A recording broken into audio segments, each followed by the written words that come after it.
కల్హేర్ మండలం మాసాన్పల్లి జాతీయ రహదారిపై కల్హేర్ మసాన్పల్లి పొమ్యా నాయక్ తండ మర్ది ఇంద్రానగర్ రాపర్తి గ్రామాలకు చెందిన ప్రజలు వారి యొక్క గ్రామాలకు సంబంధించిన రోడ్లను నిర్మించాలని గౌరవ నారాయణఖేడ్ మాజీ శాసనసభ్యులు మహారెడ్డి భూపాల్ రెడ్డికి ఆధ్వర్యంలోని రాష్ట్ర రోకో నిర్వహించారు. మాజీ ఎమ్మెల్యే మాట్లాడుతూ గత టీఆర్ఎస్ ప్రభుత్వంలో నేను ఎమ్మెల్యేగా ఉన్నప్పుడు గౌరవ తెలంగాణ తొలి ముఖ్యమంత్రి కేసీఆర్ ఆధ్వర్యంలో మాజీ మంత్రి హరీష్ రావు కృషి వల్ల నారాయణఖేడ్ నియోజకవర్గానికి అనేక నిధులు రాబట్టి అభివృద్ధి చేశారని గుర్తు చేశారు.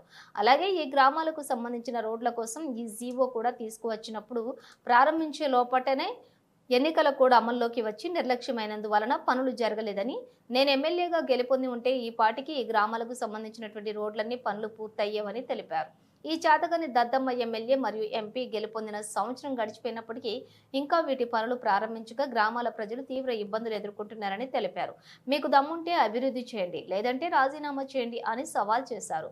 ఈ కార్యక్రమంలో తాజా మాజీ జెడ్పీటీసీ నరసింహారెడ్డి, మండల పార్టీ అధ్యక్షులు రామ్ సింగ్, మాజీ అధ్యక్షులు నారాయణరావు, మాజీ జిల్లా కోఆప్షన్ సభ్యులు డాక్టర్ అలీ, మాజీ ఆత్మ చైర్మన్ దిలీప్ కుమార్, మాజీ రైతు సమన్వయ సమితి మండల అధ్యక్షులు దుర్గారెడ్డి, మాజీ వైస్ ఎంపీపీ అంజురెడ్డి, మాజీ సర్పంచులు బాలయ్య, గోపాల్ రెడ్డి, గణపతి, రాములు నాయక్, యాకూబు, దేవయ్య, మాజీ MPTC Mogalaiah, PSCS chairman Gangareddy, మాజీ ఉప సర్పంచులు సాయిలు, ప్రభు, నాయకులు నారాయణ, లక్ష్మణ్ నాయక్, విఠల్ రెడ్డి, చంద్రప్ప, స్వామి, వెంకటేశం, పండరి విఠల్, చంద్రశేఖర్ రెడ్డి, ప్రశాంత్, సాగరు, భూమేష్, బాలరాజు తదితరులు ఉన్నారు.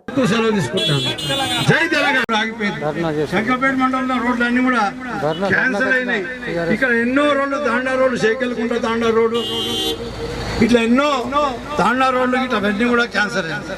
నువ్వు చేసింది ఏం లేదు, కానీ మేము చేసిన దానికి పోయి కొబ్బరికాయలు కొట్టుడు, ఇనాగ్రేషన్ స్టోన్లు పెట్టుడు, నేనేమో ఉద్ధరించిన చెప్పులు తప్పించి ఇక్కడ నువ్వు చేసింది ఇక్కడ ఏమీ లేదు. ఇప్పటికైనా ఇప్పుడు ఏమైంది, ఈ నారాయణఖేడ్ మాసంపల్లి రోడ్, మాసంపల్లి నుంచి కల్లేరు వరకు కనీసం ప్యాచ్ వర్క్ చేపాను. ఎవరు చేసింది పని? మా పోలీసు సోదరులు చేసిండ్రు. వాళ్ళు సొంత పైసలు పెట్టుకొని మట్టి పోసుకొని అది నడిచినట్టు ఏర్పాటు చేశారు. మేము అప్పుడు గతంలో ఆ పద్యపురం బ్రిడ్జ్ వరదలొచ్చి కూలిపోతే దానికి డైవర్షన్ రోడ్ 2 దఫాలుగా మా సొంత పైసలు, నువ్వు R&Bలో శాంక్షన్ అయిన రోడ్డు చేపియడానికి చేత కాదు, నేను శాంక్షన్ చేసిన రోడ్డు చేయలేవు, ఒక ప్యాచ్ వర్క్ చేయలేవు. ఈరోజు కల్లేరు 14 నెలలలో 14 రూపాయల పని కూడా చేయలేదు, కానీ కూతలు మాత్రం.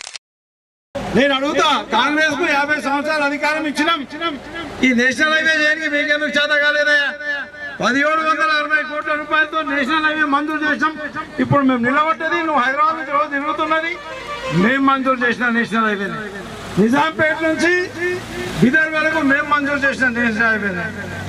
ఇలా చెప్పుకుంటూ పోతే నారాయణఖేడ్ మార్కెట్ యార్డులు మాయే, సబ్ స్టేషన్లు మాయే, రెసిడెన్షియల్ స్కూళ్ళు మాయే, చెరువులన్నీ రిపేర్ చేసినాం, నల్లవాగు రిపేర్ చేసినాం, కాళేశ్వరం ప్రాజెక్ట్ తీసుకొచ్చినాం, ఇట్లా రకరకాలుగా అభివృద్ధి చేసినాం. అసలు అడ్మినిస్ట్రేటివ్ శాంక్షన్ అంటే నీకు తెలుసా? శాంక్షన్ అంటే నీకు తెలుసా? ఏమైంది మరి మా నారాయణఖేడ్ మాసంపల్లి రోడ్డు, నారాయణఖేడ్ నుంచి రాకల్ వరకు నువ్వు రాగానే ఏమైంది మరి? ఆ పని ఆగిపోయింది. ఎందుకొరకు ఆగిపోయింది అనేది ప్రజలకు అందరికీ అర్థమైతేనే ఉంది. నువ్వు నేను మూటలు నీకిస్తే పని అడిగేది మంచిగా చేస్తా అని చెప్పేసి ఆ కాంట్రాక్టర్ ఆ పని ఆపేసాడు. అట్లనే అది కాగానే సిర్గాపూర్ నుంచి మాసంపల్లి వరకు ఒక రోడ్డు మంజూరు కావాలంటే ఫస్ట్ మంత్రి గారు ఒప్పుకోవాలి.